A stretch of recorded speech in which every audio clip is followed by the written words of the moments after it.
Welcome to Lynn Cullen Live, talk radio without the static. Email your questions and comments to lynn@pghcitypaper.com. And now your host, Lynn Cullen. And good morning to you all. Welcome to the, Wednesday edition. You notice how you don't always know what day it is anymore? But God knows we can't forget this year, 2020.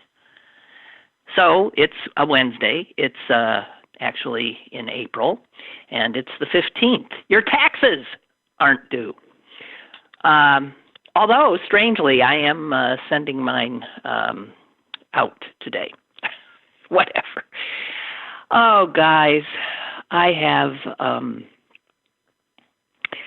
if you don't mind, I would like to start with some sad news, and then we'll, get on with things. I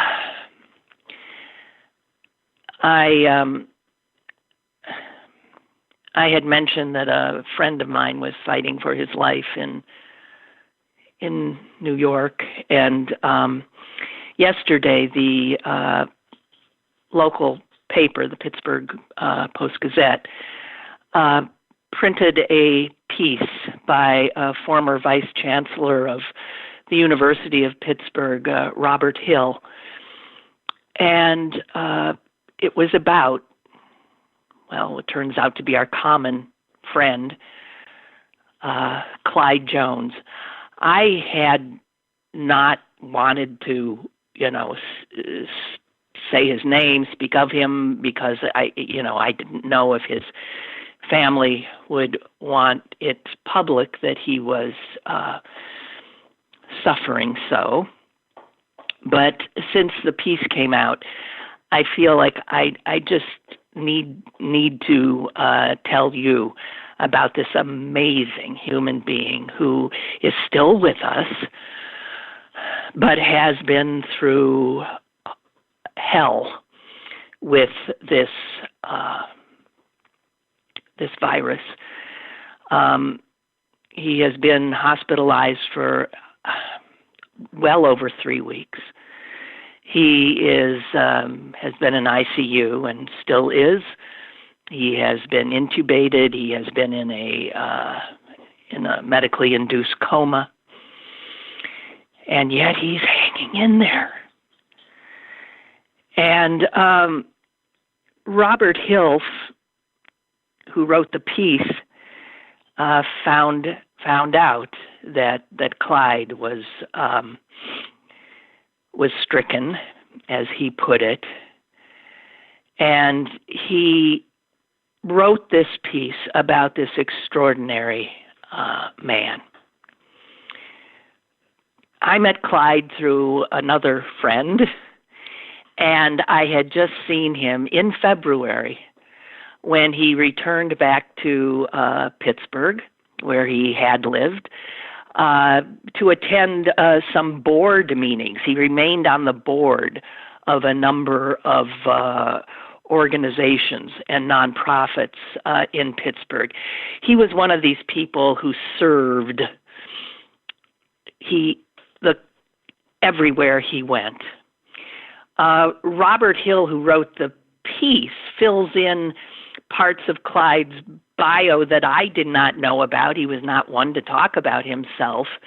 I knew him to be an extraordinarily successful man, but it turns out that he came here in 2003 from Cornell, and he came to the University of Pittsburgh and as a fundraising executive. And that's what he did. He already then, and he would have been so young then, he already had made a mark that was extraordinary. Robert Hill says of him, simply put, in the premier professional academic medical fundraising world, he was the best. At Cornell, he managed to talk Sanford Weill, who then headed Citigroup, right, out of $100 million, and then went back and got 50 more out of him or something. Yeah, I can't imagine anyone turning Clyde down for anything. Pitt brought him on when they were trying to raise $500 million. And he helped them get to $2 billion. Clyde was the president of the UPMC Pitt Medical and Health Sciences Foundation and vice chancellor for Health Sciences Development. That's how I didn't know I just knew that he was the guy who raised money for UPMC, and I used to rag him incessantly about working for the evil empire. And he was such a gentleman. He would laugh. He would, tolerate my barbs. And he was never anything but warm and delightful, as he was February when I last saw him. Only 2 years after he'd come here, Elsie and Henry Hillman, the richest folks in town, billionaire philanthropists, got Clyde to help them establish the UPMC Hillman Cancer Center. And that, to this day, is the largest gift in Pitt's 218-year history.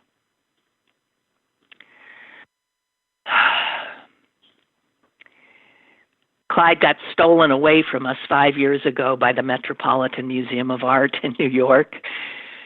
They wanted his prowess, and they got it. And now he lies fighting for his life at Mount Sinai Hospital. And inasmuch as any of you can spare good thoughts, prayers, anything for him, please do.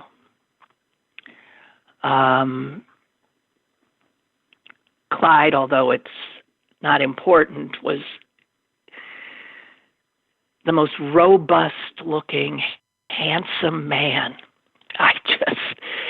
You'd swoon, as I did in February when I walked in, and there he was, because I hadn't seen him in years. He's just like 6'4", gorgeous. Robert Hill describes him as movie star, handsome, gorgeous man in every way. And he was African. He is. God, stop doing past tense. He's a gay African-American man, too.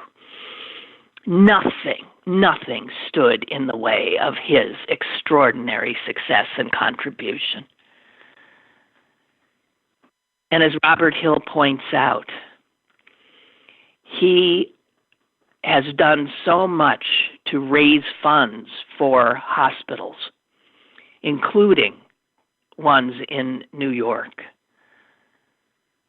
And now he is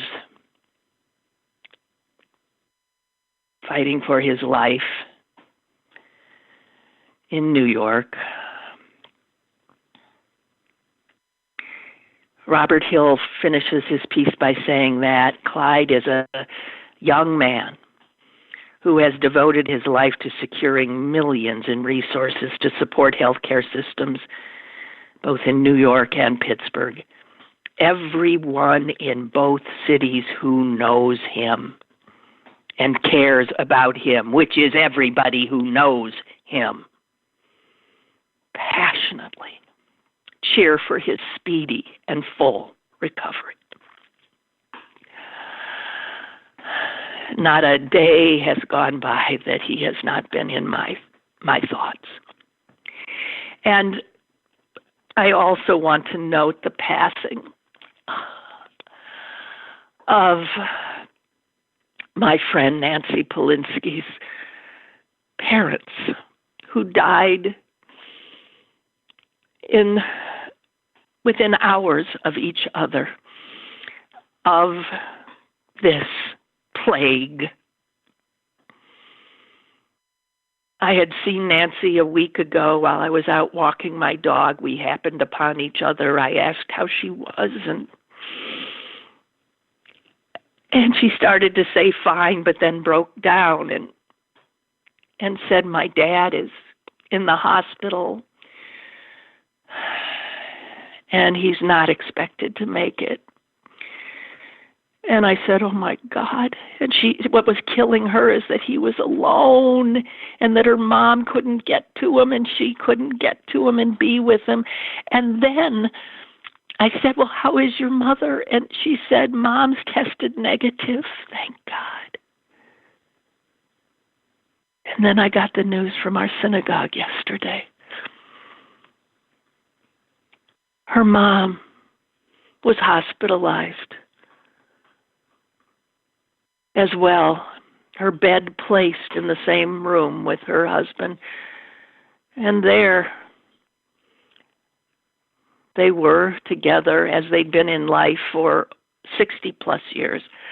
I knew Nancy's parents. They lived in Florida. I knew them because they would come every year for the Jewish high holidays.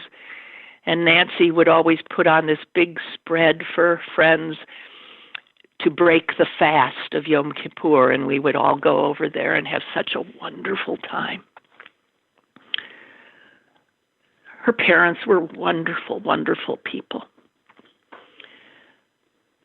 Her husband, David Johnson, the anchor at WPXI, has posted a Facebook piece that has also been picked up by the papers about losing his beloved in-laws, who he called Mom and Dad after his own parents had died. And my heart goes out to them and to Nancy, for I just can't imagine. And so I just wanted to sort of bring you up to speed in terms of, how this thing, this horror, this cataclysm, this catastrophe, this menace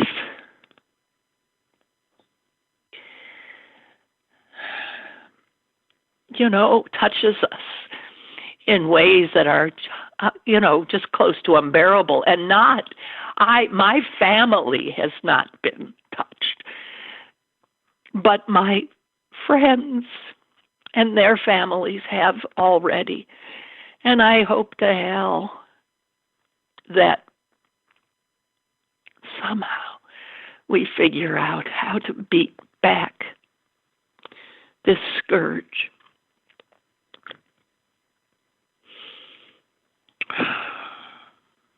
So, that said, I'm sorry.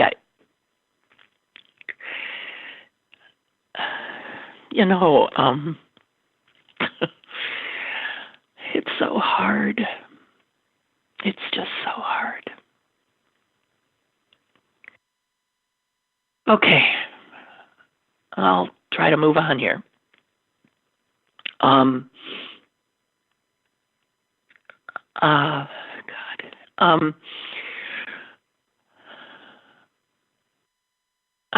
sorry, but I'm going to have to talk about this despicable man, this awful, awful human being.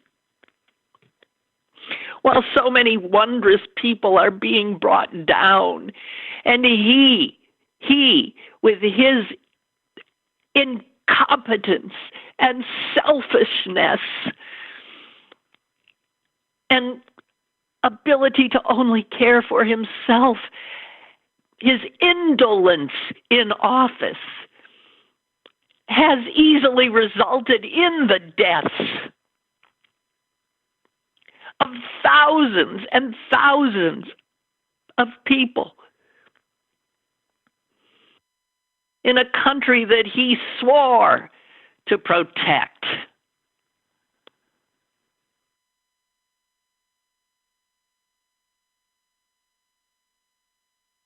I don't know why I watched some of it again last night. I watched in horror and incredulity. And horror and incredulity that these self-aggrandizing meltdowns of disinformation that Trump is engaging in continue to be carried by CNN and MSNBC. Where the hell are their heads? They helped elect the SOB by doing the same kind of thing, never being able to turn away from the shit show.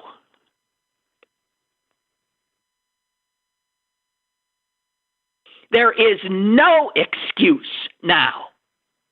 None.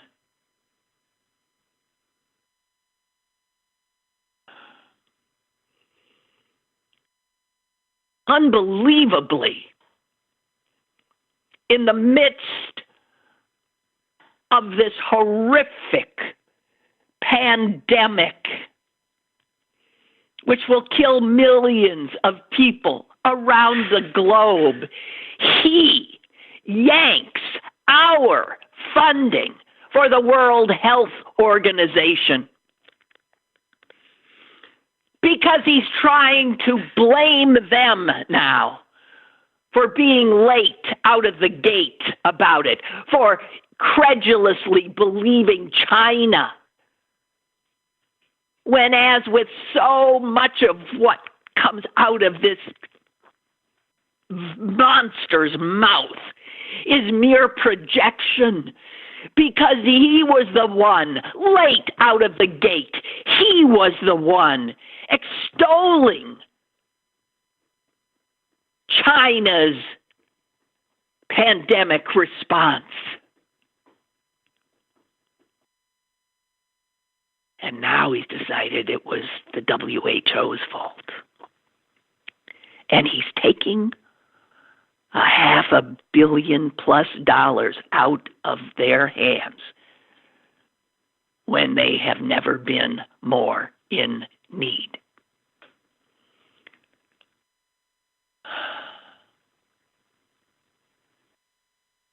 You know, there are people like Nancy Pelosi who can say, I don't hate anybody. I am not such a fine person.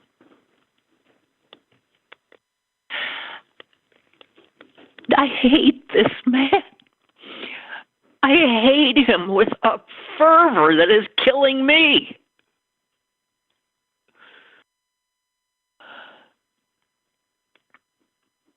Do you know what the New York Times reports today? That, I guess it was just 2 weeks ago, he walks into the coronavirus task force meeting and he has a brilliant idea and he throws it out there. And he said excitedly, you know, I've been thinking I should do a 2-hour radio talk show every day from the White House. We'll take calls. We won't screen the calls, he said. This will be the opportunity for people to just talk to the president. And the people in the room, they didn't know. They just sat there with, what? And then he said, but as much as he wanted to do it, he had decided he just couldn't. And you know why? because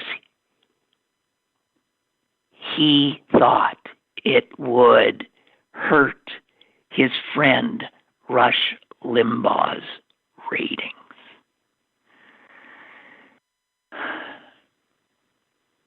I got to tell you, that is an indication of the only minimally selfless act that this man has ever, or thought that he's ever had. He didn't want to hurt Rush Limbaugh's ratings.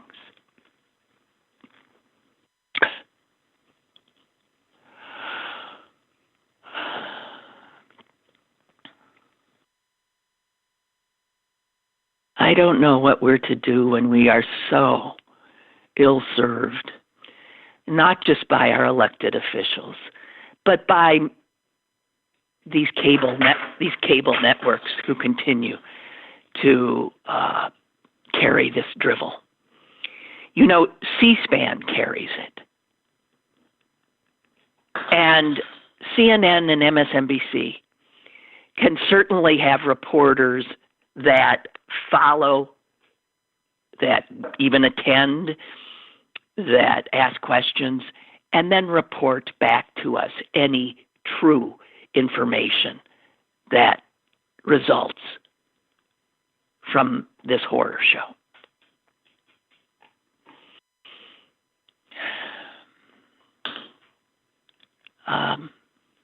Okay, hang on.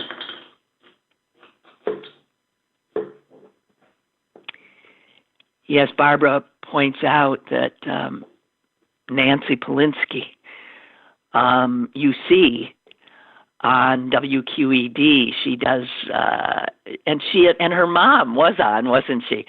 Her mom and she were cooking on that QED show with Chris Fenimore.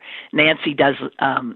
She's so smooth. She's so, God, what a capable, extraordinary woman, and she also is the publisher of that magazine, Shady Avenue, that covers the East End of Pittsburgh. And yes, Nancy, you saw Nancy and see Nancy when QED does fundraising. God. Yeah.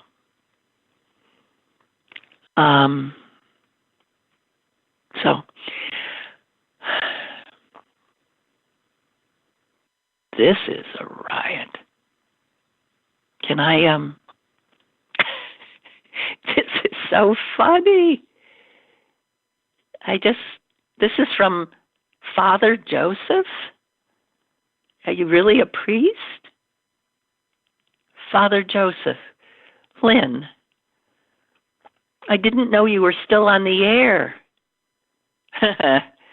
Good for you and for Pittsburgh. In 1995, wow, you did me the honor of giving me a call after you attempted to eat me alive on the air. Oh, my God. Oh, geez. What? In 1995, you did me the honor of giving me a call after you attempted to eat me alive on the air when I told you Shannon Faulkner, you'll remember, the first woman who was allowed to enter the Citadel, the military academy. When I told you Shannon Faulkner did not break the glass ceiling, I had based my point on my experience at West Point. Wait, a priest from West Point? I based my point on the experience at West Point, which I entered just after the first class with women graduated in 1980. I knew we had a long way to go before the glass ceiling was actually broken because I saw doors still closed to women as a cadet. You shouted me down. Oh, my God. Moi? You shouted me down, questioned my credentials of ever attending West Point. Oh, my God. And then called me later that week at my church. What? To say you knew I was right. What? You had just been caught up in the moment. Oh, my God, I have no memory of this. A priest who went to West Point? Father? Who? I'll tune in today. Father Joseph, call in. I just finished 35 years of service in uniform. Oh, my gosh. And have returned to Pittsburgh. Gosh, I love this place. Keep at it. I think your voice and your honesty is a treasure. Kindest regards, Father Joseph. Oh, my God, have you lifted my spirits. Gee whiz, thank you. Thank you so much. Oh, what a funny story. You know, it reminds me of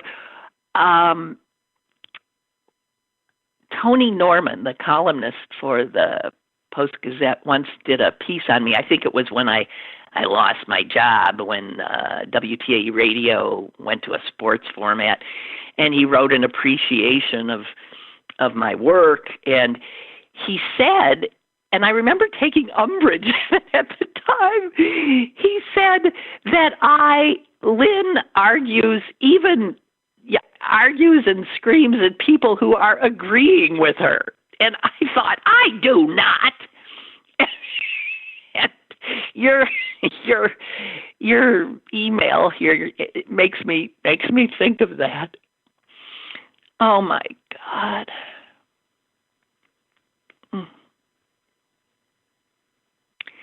Yes, and little Tony says, did you hear Trump's having his name put on the stimulus checks? You know, you can't stay ahead of the appalling self-aggrandizing of this man. I'm sure that that's illegal in some ways. How is the president, who has nothing, it's not like he's signing the checks, you understand. They have to be signed by I assume, the Treasury Secretary or the head of the IRS or something. No, his signature is like going on the memo line. And thank God most people will be spared having to hold that check in their hand, since I assume most people will have them, electronically delivered directly into their bank accounts.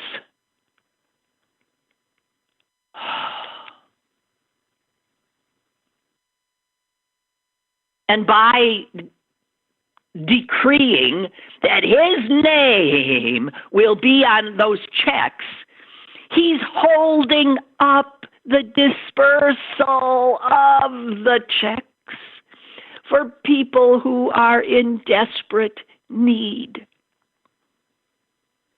He is evil incarnate.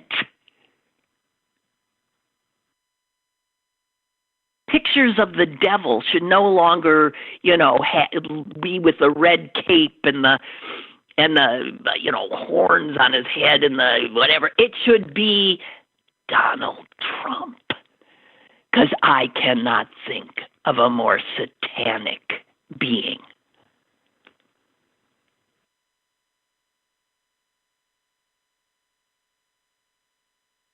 Keith writes, the number of kind, reasonable people that I know who speak of Trump and say, God, I wish he would get the virus and die, oh God, is off the charts. These are people who are not vindictive or violent. This is the poison that this man is. And I would argue this is the poison he creates. He is so filled with hate that he creates it in our hearts as well.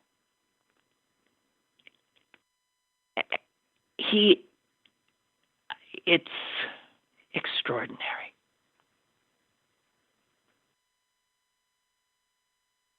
I believe I have a call. So, caller, go ahead, please. Lynn, this is Father Joseph. How you doing? Oh, my gosh! Father Joseph. So you were a chaplain in the Army? Air Force. Air Force. So, yes, I started out at West Point, did my time as a combat arms officer, and then went to seminary, and then went back in the Air Force as a chaplain. For heaven's sake. My Lord. And where did you serve? Exactly.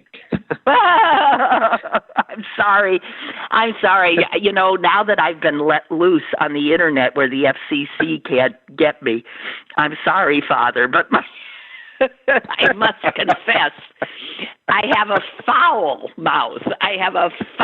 mouth. And please forgive me. Oh, gosh. So you're back, and where are you at, serving in a church, or what are you doing? I'm retired. So I did a double retirement. So I'm retired and just enjoying retired life right now. And, well, as much as you can under these circumstances. So, yeah. But it is a joy to be back. And I'm just north of Pittsburgh, but it's a joy to be back in the area. Boy, I love this city. I love this area. It's you return back to the Burg. It's just special. There is something magnetic about it, isn't it? It pulls us back. Absolutely. Were you originally from here? Is this where you are a native? Yes. I see. Yes, sure. Yep. Went to school. Do you remember Whiteman School? Of course. Yeah, I went there. You went to Whiteman School, which is now where a wonderful daycare center is, as well as other nonprofits. I think I took tap dancing lessons in Whiteman School at one point. Oh, wow. So you grew up in the East End. I did. Yeah. So went to Whiteman, then Reisenstein, which is gone. It sure is. And then Taylor Albright, and then West Point. Wow. And then West Point. And so how did you get from the Army to the Air Force? How does that work?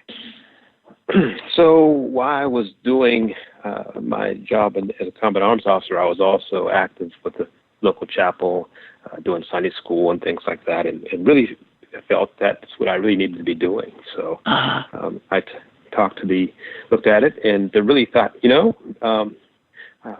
I'm enjoying what I'm doing, but I'd like to do something else in serving our people in armed forces and helping them with their free exercise of religion. So I went to seminary and came back. And so I just came back in the Air Force. It was just a matter of the Air Force was, they have a pretty good recruiting program. Did you ever have to go overseas, like in any of these endless wars we seem to get in? Yes. Yes, because the airmen go, we go with them, and sure. The idea is that we want to make sure that we provide for the free exercise of religion for all of our airmen. So we try to do that and care for them. Mm-hmm. So yeah, absolutely. So what happens if you are, you're the chaplain chaplain around, but there's let's say a Jewish pilot who needs, how are you able to, deal with that? Or a Muslim? Yeah, so that's a great question. So what we do is we provide for religious faith. So if someone is of the Jewish faith and they would like maybe a Jewish prayer book, or they would like to be in contact with a rabbi on some issue, we try our best to connect them in any way we can. When I was in one location, there was no priest, so a Catholic priest. I'm Orthodox, but there's a Catholic priest. Oh. And so what I did was contracted with a priest in a local area to come and to provide Mass. Now, he didn't speak English at all, and I was really concerned. Once he got into the Mass, perfect English. After the Mass, no English at all. Oh, that's funny. I thought you were going to say once he got into the Mass, perfect Latin, perfect English. Nope. Perfect English, but outside of that, no English at all. It was amazing. Would you agree with the old saw, there are no atheists in a foxhole? I think I would never delve into trying to root out what someone's faith tradition is or journey they're on, because you never know how one believes when they go into the foxhole or when they come out. So I think that's true. And don't you think that this pandemic is testing an awful lot of people's faith? I think, sure. I think that what people find many times is that it tends to help them. It gives them a compass by which to help understand or to hold on to hope, which is always an important thing. But also, it provides an opportunity for people to grieve in a way that that is most comfortable for them. When someone, I remember someone mentioning a friend of theirs who had passed away due to the virus, and this person, I believe, he said, "May their memory be a blessing." And I said, I know that phrase. I know that comes from a particular tradition, and so Jewish. And what they're doing. Yep. And so Jewish. Yes. So I think that's how people understand that. They want to make sure that they have a compass by which to help at least understand. At least you're never going to understand all of this, but what you can do is at least find a way to see it through, and that's probably the best way to put it. But the thing is that the social distancing has deprived us of so many of the rituals that help us grieve. For instance, in the Jewish tradition, people would come to your home and you sit shiva. You are together, and no one can have that comfort now. Yes, and that is, and here's the thing that I find unique about this, because I've been through things like this before, not quite at this magnitude, but I will tell you that after something like this, people value those opportunities more than ever after they realize, of course they value them during a time when they are able to exercise their faith. But when the particular rituals are not available, my goodness, it changes the way you feel. Right. I'll give you a quick example. I was at the Pentagon when it was attacked, and I will tell you that in the Pentagon, when you walk around the Pentagon, the big thing was people never made eye contact. You're always busy walking around. It's a very big place. But after the attack, people would not acknowledge one another. We had posters from school children all hanging through the hallways. I was telling them how much they appreciated us. And so, yeah. So that was very touching. But to see people responding to one another in a very human way was just really, because now they realize how precious life is. And so, there's some very important lessons here. Well, I have to tell you, you made my day. I so needed that. It was almost divine intervention that you sent me that email today, because I was really down. So thank you so much. And I'm so happy you're back home. Really. So I hope you keep listening, and I'll try not to be quite as I'll try to keep my mouth in some check, knowing you're out there. Okay. I understand. You take care. Okay, you too. Bye-bye. Thank you so much. Oh, my gosh. Unbelievable. Well, that was, boy, that helped me. So he's an Orthodox priest. Huh. Man. Okay. I'm going to move on, I guess. Oh, you know what? I got something fun because I saw it on Twitter, and I thought, boy, let's do that.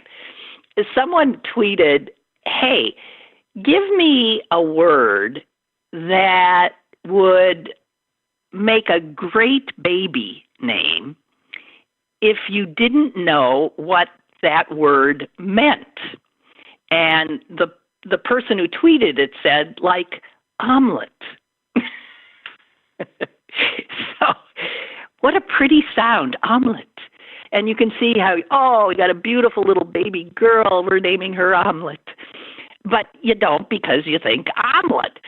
And I started thinking, and it is funny, if you have any ideas, send them my way.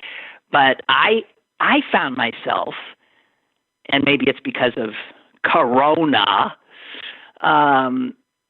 thinking of diseases because a lot of them have actually sound like beautiful names, like rubella, angina, chlamydia. Seriously, And, well, those are mine. So if you want to throw any my way, feel free. Just for a laugh, because, my gosh, we need it. What else do I have?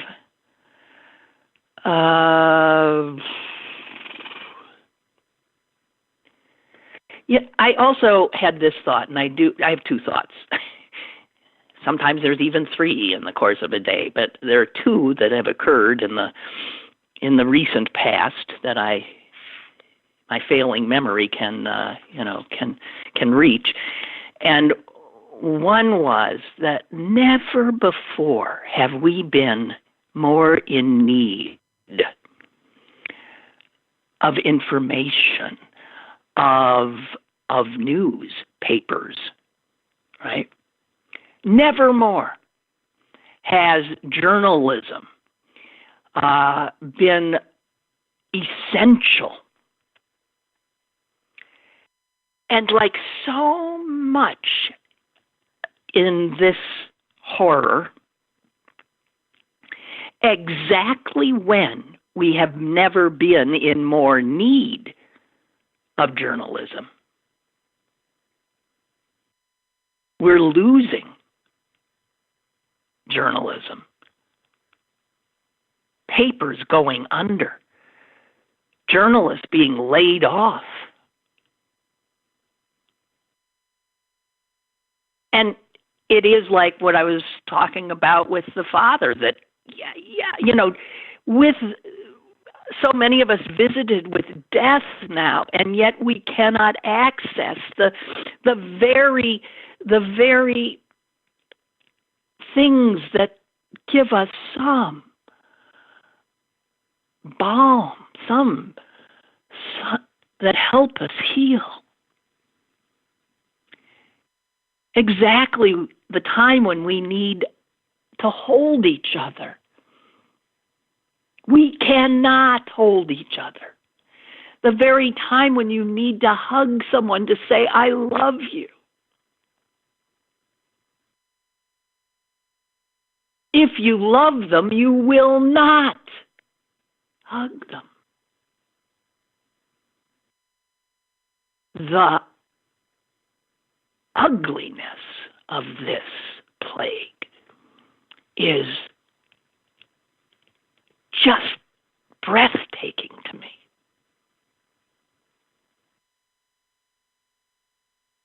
I read somewhere today that a virus, there is no such thing as a good virus. There are good bacteria, right? There are bad bacteria and good bacteria. There are good people and bad people. There are no such thing as a good virus. A virus has no reason for being other than to invade a host so that it can replicate its despicable self.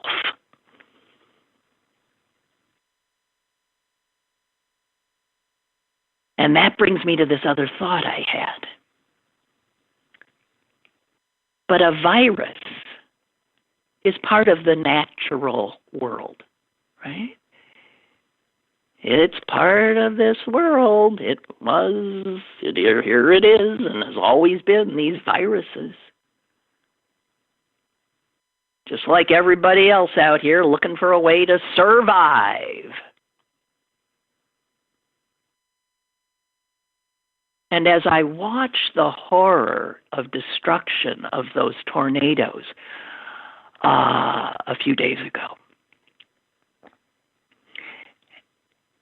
and thought, my God, it isn't enough that those poor people are sick and terrified and isolated and unable to be with loved ones and have lost their jobs and all of the horrors that are going on, but you have to come and blow them away, blow their houses away, make them homeless too. And so that is nature too. I was thinking about the power of the natural world and how puny we are when it decides to flex its muscle.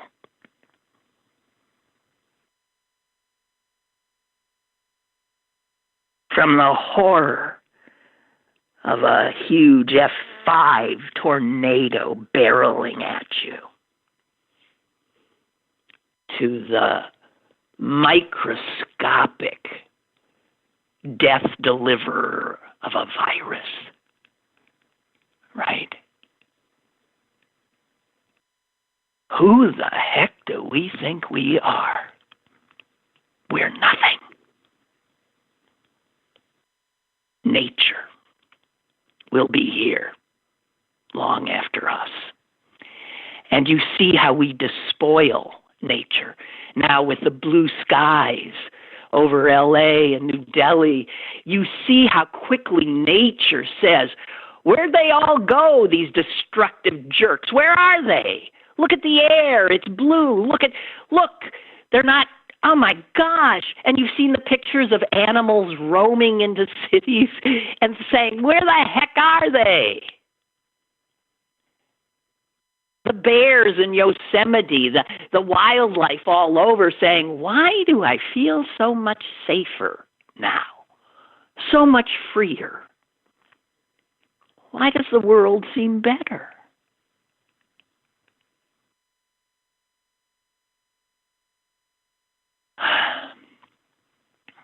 Those are some of my thoughts. Okay, baby names coming in. All right, baby names. Art says, Paradox. Yes, we've named her Paradox Angina. How lovely, Paradox. I was thinking, what are words that do sound wonderful? I have one because it's one of my favorite words, one of my favorite things, and that's murmuration.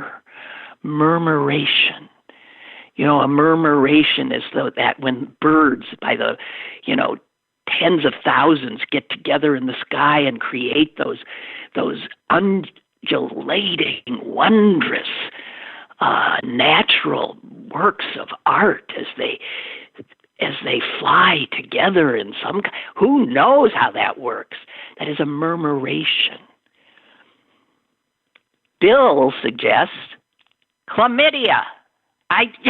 Well, right, and placenta, absolutely.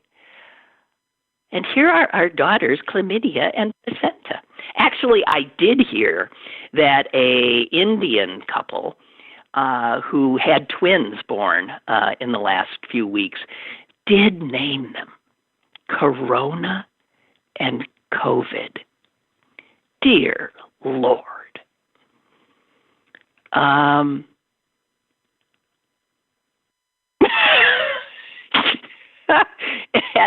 Ed says,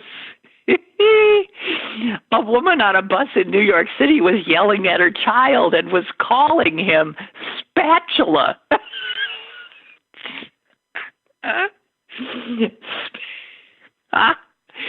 Spatula.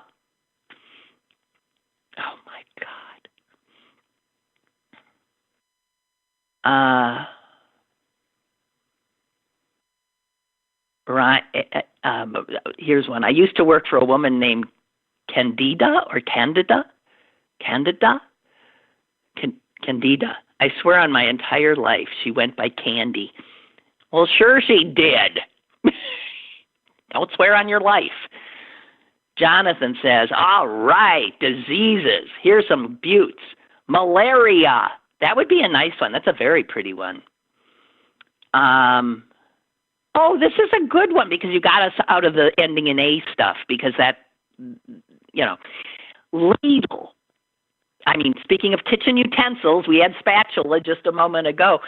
Ladle. It sounds Yiddish, doesn't it? Hey, and here's my little boy ladle. Ladle.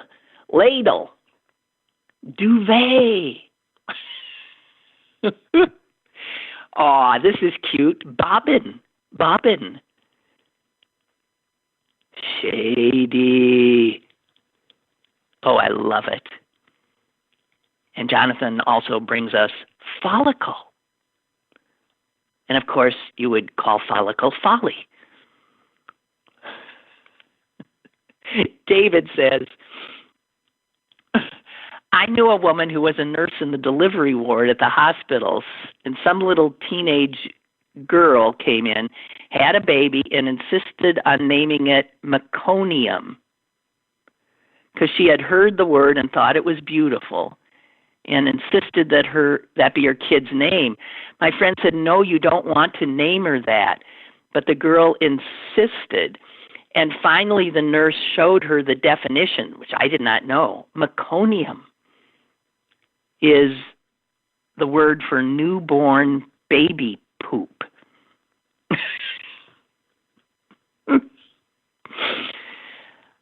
And we get a definition here from David. Unlike later feces, meconium is composed of materials ingested during the time the infant spends in the uterus. Intestinal epithelial cells, lanugo, mucus, amniotic fluid, bile, and water. What a recipe. Anyway, she ended up naming it something like Scheherazade. Like the kid is going to hate that for the rest of its life. Teenage mother says David should not be allowed to name their babies. Listen, my parents were not teenagers, and they named me Ida Lynn. Oh. More emails from you guys. Hang on. Susan writes, has Trump thought this all out, putting his name on the stimulus checks? It is an invitation to cross out his name and insert great orange one, snowflake, or something even more rude. He doesn't care. He'll never see it. There's never been a more self-unaware human, a more bewildered, lost, empty soul. And if I were a better person, I would feel sorry for him. But he's doing too much damage for me to feel sorry for him. Michael from the Cynic says Zelianople. That's very pretty. And you call her Zelie. Why do I always think these are girls' names? Zelianople. I thought Ladle was a boy's name. And here's something from Sally Wiggin, and it's not a baby name. She says, in regard to my rant on nature, the problem is the virus lived in these jungles, in the animals that we ripped out of nature by illegal wildlife trafficking. This is true. And we brought those animals to the Asian wet market in Wuhan. Sally writes, SARS and Corona came from those markets. And scientists believe that the virus mutated in the wild animals trapped in cages in those markets when they were under stress. It is on us humans. Sally says, we caused this, and now we will pay. Wow. Yeah. I can't argue with that. Sally and I and another friend are doing a virtual happy hour later today. And Sally, I was going to ask you, you want to be on the show for a half hour tomorrow if you got the time? I think you should. We could use some, and I'm thinking we'll be, have fun, mostly. I hope. I so desperately need it. I believe I have another caller. Caller, go ahead, please. Hey, Lynn. Hello? Hi. You were talking, hey, what happened to Ryan today? What happened to who? Ryan.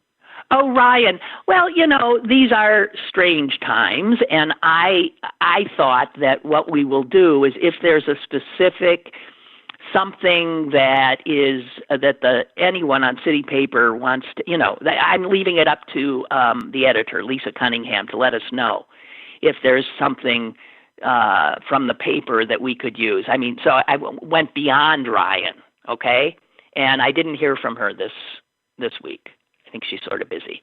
So that's what happened, okay? Is that okay? It's okay with me, girl. Okay. Yeah, speaking of Lisa, I got 2 city papers. I finally got out to my mailbox, and I got 2 city papers in the mail, and I got a note. It says, thank you so much for your kindness. Lynn is so lucky to have you as a listener, and we are so lucky to have both of you. Please stay safe and keep telling those jokes. Oh, wow. Now, wait a minute. Who gets the city paper delivered to them like that? Well, I sent her a money order, and I just, in a letter I wrote, I've never seen the city paper. I'm like, you've never seen it? So you said, send me some. Oh, that's too funny. She sent me 2 of them. Okay, well, listen, I want to, wait. Well, no, wait a minute. I want to, you remind me to, again, tell people that if you can, go to the City Paper website and give a little. It's amazing City Paper is still alive right now through all this. They've lost all their advertising. So if we don't step up, it's gone. And a lot of you have, but not enough. So I'm just saying it could be $1 a week. It could be $1 a month, anything. If we all come together, it works. All right, I hate to ask. You got some jokes? I got one for you. Okay. We don't want to lose you either. So send that money and keep them cards and cash coming. Thank you. Okay. Anyway, this guy's driving down the road 50 miles an hour. He looks out his side window and there's a 3-legged chicken running right along with him. All of a sudden, the chicken speeds up, goes down the road, and makes a left and goes down a dirt road. So he goes, what is this? And he follows the chicken down. He loses sight. But there's this lady standing in her yard. So he stops and he gets out. He said, did you see a 3-legged chicken run by here? She goes, yeah, I raised them. He goes, what's with the 3 legs? He says, well, if you're having chicken, then wouldn't you like a drumstick? Yeah. Would your wife like a drumstick? Yeah. Would your child like a drumstick? Yeah. Well, he goes, well, that's pretty interesting. What do they taste like? I don't know. I've never been able to catch one. Jeez. God, where do you get these? Don't tell me. Don't tell me. You are funny. All right, Thank you. you. Take care, honey. I love you. Thank you. Bye-bye. Thank you. Bye. Father Joseph has emailed, and he's quoted a great Jewish teacher, Abraham Joshua Heschel, thusly, the test of love is in how one relates not to saints and scholars, but to rascals. Yeah. Well, that's why I flunked the test. I can't love horrible people. I just can't. I don't have it in my heart. Anyway, and Father Joseph goes on to say, far be it from me to judge, but I think hate is a very difficult path. It is like pouring water on a grease fire. I think Dr. Martin Luther King's approach with nonviolent resistance and love is the path to prophetic dignity in the face of ideological challenges. Of course, that's the harder path. Those who are able to prevail in taking that road less traveled will find it serves them well during difficult times. It is the good we do, even in the face of harsh ideology and actions, that will eventually win the day. Father Joseph, I am decreeing that you will be the show's chaplain. You thought you were retired? I am sorry, sir. You have been appointed to be the chaplain and the much-needed chaplain of the Lynn Cullen show. Okay. I mean, I know you're right. But then, think, oh, God, I was just thinking, so yeah, Gandhi chose that road. He was murdered. Dr. King chose the road. He was murdered. It's so hard. But even though they were murdered, they had this outsized, positive force that lived long after them. I was reading an interesting book review.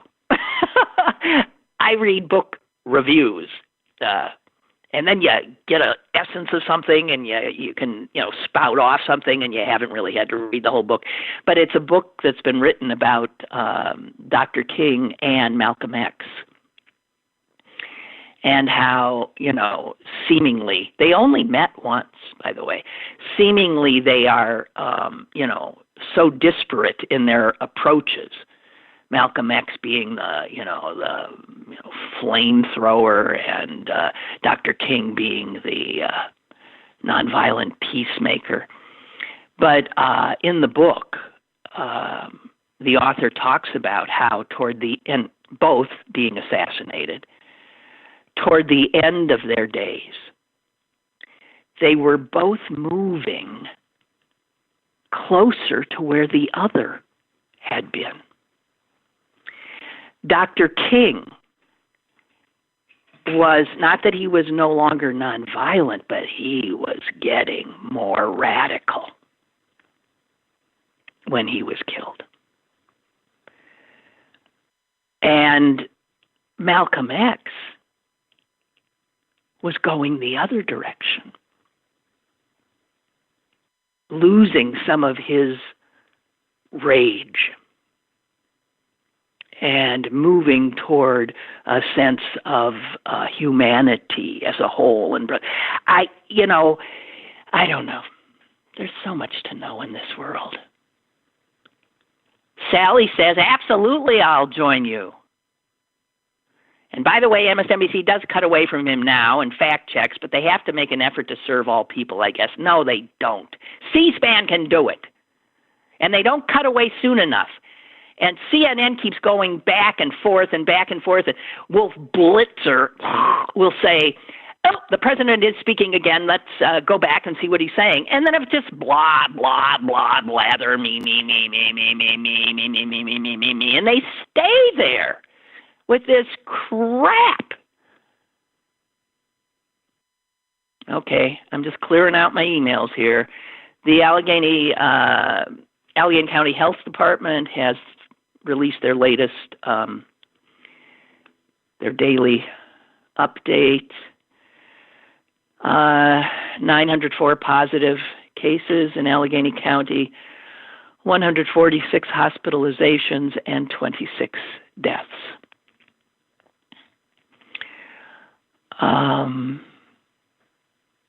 I believe we have a call. Caller, go ahead, please. Hi, Lynn. This is Joe P. How are you? Hi. I haven't talked to you in a while, but you said something about the murmurations. Yeah. And I meant to call you. This happened like a couple of years ago. And I meant to call you about it. Maybe not that long, but I was working on a school in West End. It was January, and maybe it was March, and it was really cold, but there was all this heat coming out of a unit on the roof, clouds of steam, and these swallows were swirling around it in a clockwise direction. Yeah. Thousands of them. Yeah. And I was ready to see them start murmurating, but they didn't. They were just swirling. And every once in a while, a few would shoot down through the steam. Like, it was really cold out. And, wow. And I tried to videotape it, but or whatever, and it didn't work out. It just didn't catch. You know, so often these things that we see and we want to grab and hold, and the camera just can't do it. Although there are amazing videos of murmurations. Google it. Google them. There are amazing videos. Yeah, I looked a bunch of them up. They are unreal. But a couple of days later, I was driving through Straw Pump, and I was sitting at this red light. There's a really steep hill there, and I was sitting on the steep hill at the red light. That's where I learned to drive a clutch. My dad took me over to that hill. It's really steep. It comes up to 330. And right up, straight ahead through the intersection, probably over Westmoreland City, like just before dark, there was this murmuration. And I was floored because it didn't seem like anybody else could have seen it. Because I was looking up along the road, up through the crack in the trees, and they were just right there for maybe about 15 seconds. I don't think I've ever seen one live other than that. And I was flabbergasted. I've been wanting to call you about it since it happened. It's been a long while, but it was amazing to see live, Yeah. Incredible. Wow. But, hey, nice to hear from you. Are you still able to work? No, I'm not working, but we're doing really well here. My old lady's working, and I have my 3.5 teenagers are home, and we only had one near Donnybrook here, only one, so that's pretty good for all this time. And all these hormones, teenagers are crazy. Oh gosh, yes. But you're holding in there, huh? Holding up, huh? Oh my gosh. Okay, take care, Lynn. Bye. Hey, it was really nice hearing you. Thank you. Bye-bye. So. Bye. Oh gosh. Murmuration. I actually have a book, now that I think of it. Where is it? Maybe I can find it. And it's a book that was, oh, come on. What's the point of having books if you can't find what you need when you need them? No. Okay, well, I'll look for it some other time and maybe be able to share with you It's called, I think it's called a murmuration. No, it's something about murmuration, and it's, darn it. Sorry, I'm looking at my bookshelf here and trying to find this wonderful book because there's some extraordinary things in it that I could share with you, but I can't, for some reason, find it. But it is about the words that we employ, many of which we don't know, that are the words that we use to define a grouping of certain animals. So, a murmuration is that kind of a word, or a murder of crows.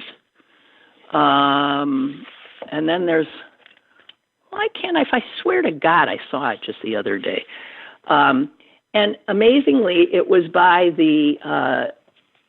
it was put together by James Lipton, who died very recently, and he was the one who did those wonderful. I'm blanking now on the name of his show, where he would interview actors and people in the theater, and they were wonderful, wonderful interviews. Here it is.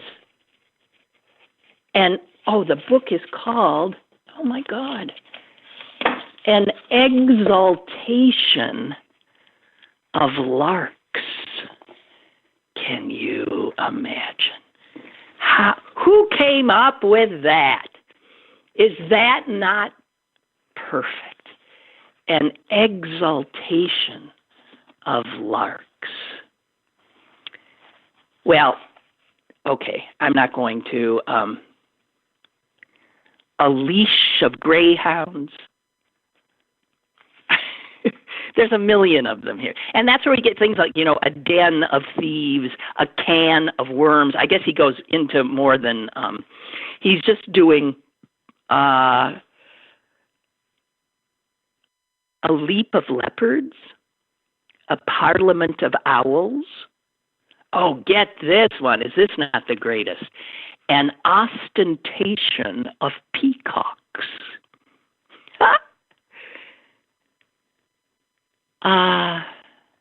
We know some, obviously, pride of lions and gaggle of geese.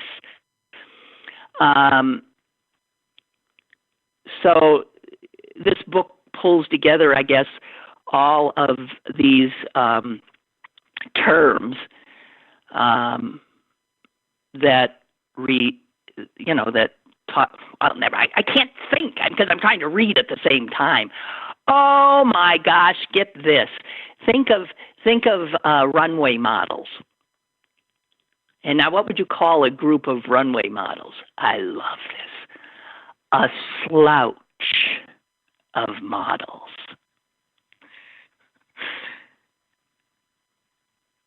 A blur of impressionists.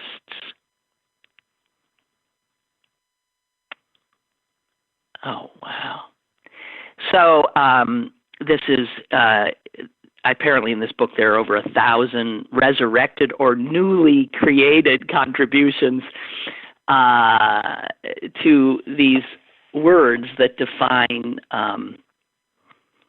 it's just brilliant. If you can look it up, a buzz of barflies, a canopy of caterers, a complex of psychoanalysts, and a kvetch of hypochondriacs. On that, I will, I think, desist. Guys, thank you so much for being there. And so tomorrow, let's have Sally. Come on, maybe in the last half hour or so. Even though we're going more than we went for an hour and 15 today. We're just playing it by ear, okay? But again, I can't thank you enough. This is the best part of my day. by far. And a special thanks to Father Joseph, who is just a wonderful addition. So thank you all. Be safe, be well, and I'll talk to you tomorrow. Bye.